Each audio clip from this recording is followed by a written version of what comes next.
তা পেত দিনের পর দিন, মানে এটা কি কোথাও মাদ্রাসায় পড়াচ্ছে সেই শিক্ষক গ্রেপ্তার হয়েছেন?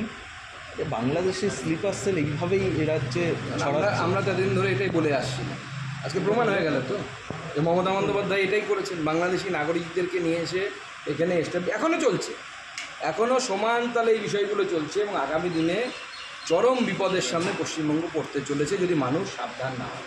হাতে সময় খুব কম, মানুষকে সাবধান হতে হবে। যেদিকে যাচ্ছে সেই জন্য মানুষকে সেই ভোট বাক্সে মানুষের সেই আক্রোশটাকে আনতে হবে, তবে পশ্চিমবঙ্গ বাঁচবে, নচেত আগামী দিনে পশ্চিমবঙ্গ বাঁচবে না। এইভাবে প্রচুর স্লিপার সেল বাংলাদেশি নাগরিক দিনের পর দিন মুর্শিদাবাদ, উত্তর চব্বিশ পরগনা, দক্ষিণ চব্বিশ পরগনা সীমান্ত পেরিয়ে এসে পশ্চিমবঙ্গের ডেমোগ্রাফিকে চেঞ্জ করেছে। সিপিএম আমলে হতো, এখনও হচ্ছে। অভ্যন্তরীণ রাজনীতি মূলত দায়ী এই পরিস্থিতি তৈরির জন্য। অবশ্যই, এবং তৃণমূল কংগ্রেসকে এই যারা শক্তি আছে, এই ধরনের শক্তি, ভারত বিরোধী শক্তি, তারা তৃণমূল কংগ্রেসকেও ব্যবহার করছে।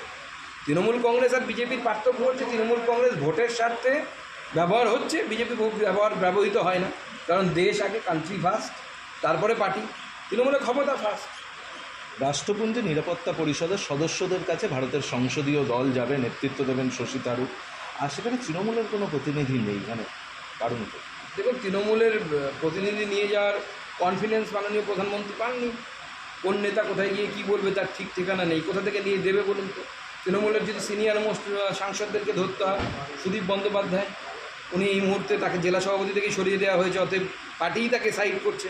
দ্বিতীয় জায়গায় আছে সৌগত রায়, তিনি বলছেন যুদ্ধ বলে কিছু হয়নি, কিছু এদিক ওদিকে নাকি টুবড়ি টুবড়ি ফেলা হয়েছে, বোম টোম ফেলা হয়েছে।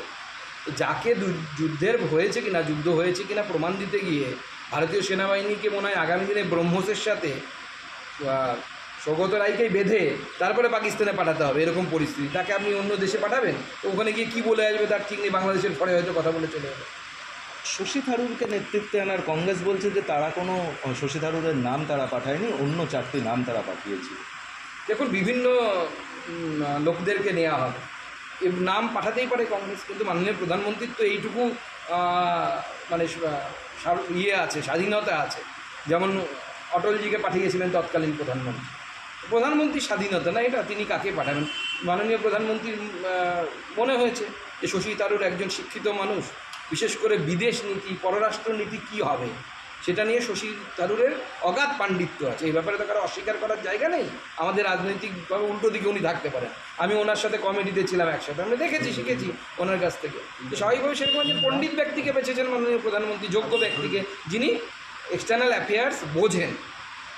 অন্য কাউকে পাঠাতেই পারা যেত, কিন্তু তিনি কি এক্সটার্নাল অ্যাফেয়ার্সটা বোঝেন কি অতটা ভালো, সেই প্রশ্নটা উঠে যায়। কারণ এখানে দেশের স্বার্থে জড়িত, সেজন্য সবথেকে যোগ্য ব্যক্তিকেই বাঁচা উচিত এবং আমার মনে হয় মাননীয় প্রধানমন্ত্রী সেটাই করছেন।